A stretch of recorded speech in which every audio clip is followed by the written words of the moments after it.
पिछले 8-10 सालों में भारत अपने स्वदेशी हथियार निर्माण पर खासा ध्यान दे रहा है। जो भारत पहले 70 से 80% तक विदेशी हथियारों पर निर्भर रहता था, आज वह अपनी जरूरतों को पूरा करने के साथ साथ दूसरे देशों को भी हथियार निर्यात कर रहा है। और इसमें सबसे बड़ा योगदान रहा है सरकार के मेक इन इंडिया प्रोग्राम का, जिसके चलते ही भारत यह सब संभव कर पाया है। भारतीय रक्षा मंत्री के अनुसार भारत का रक्षा उत्पादन 2023-24 में मूल्य के लिहाज से 1.27 लाख करोड़ के सर्वकालिक उच्च स्तर पर पहुंच गया है और हम 90 से अधिक देशों को हथियार और सैन्य साजो सामान निर्यात कर रहे हैं। रक्षा मंत्री ने मेक इन इंडिया कार्यक्रम की 10वीं वर्षगांठ पर सोशल मीडिया मंच पर एक पोस्ट में कहा कि भारतीय सशस्त्र बल अब भारतीय सरजमी पर निर्मित हथियारों और साजो सामान का उपयोग कर रहे हैं और देश वैश्विक रक्षा औद्योगिक परिदृश्य में उभर रहा है। रक्षा मंत्री ने कहा कि पीएम के कुशल नेतृत्व के तहत सरकार ने देश को हर क्षेत्र में आत्मनिर्भर बनाने के उद्देश्य से मेक इन इंडिया कार्यक्रम की शुरुआत की और तब से 10 साल बाद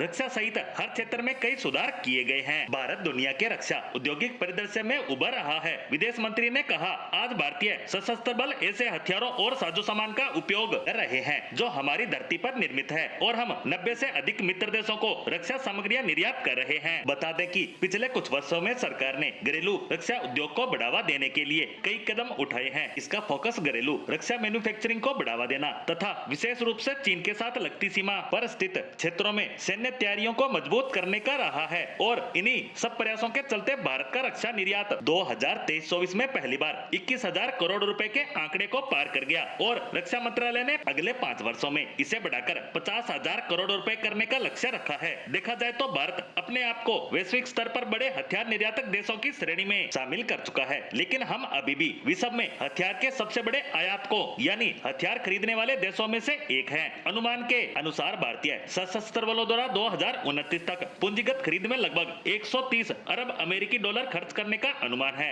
और इसीलिए सरकार आयातित सैन्य सामानों पर अपनी निर्भरता को कम करना चाहती है और अपने घरेलू रक्षा मैन्युफैक्चरिंग को बढ़ावा देने के लिए सहयोग करने का निर्णय लिया है। वहीं बात करें भारत के रक्षा निर्यात में खरीदार देशों की, तो उनमें Philippines, Maldives, Sri Lanka, Indonesia, UAE, रूस, सऊदी अरब, इजराइल जैसे बड़े देश शामिल हैं। लेकिन इन सब में सबसे बड़े खरीदार देश की बात करें तो वह है अमेरिका। बता दें कि अमेरिका भारत के कुल रक्षा निर्यात का लगभग 50% से ज्यादा का अकेला सबसे बड़ा खरीदार देश है, जो भारत से हथियार निर्माण में काम आने वाले कंपोनेंट को बड़े लेवल पर खरीदता है और इसीलिए सरकार के सहयोग से सरकारी डिफेंस कंपनियों के साथ साथ निजी क्षेत्र की कंपनियां भी अब इस क्षेत्र में सहयोग करती नजर आने लगी है और इन्हीं सब प्रयासों के चलते भारत न केवल अपनी रक्षा जरूरतों को पूरा कर रहा है, बल्कि 90 से ज्यादा देशों को हथियार निर्यात कर पा रहा है।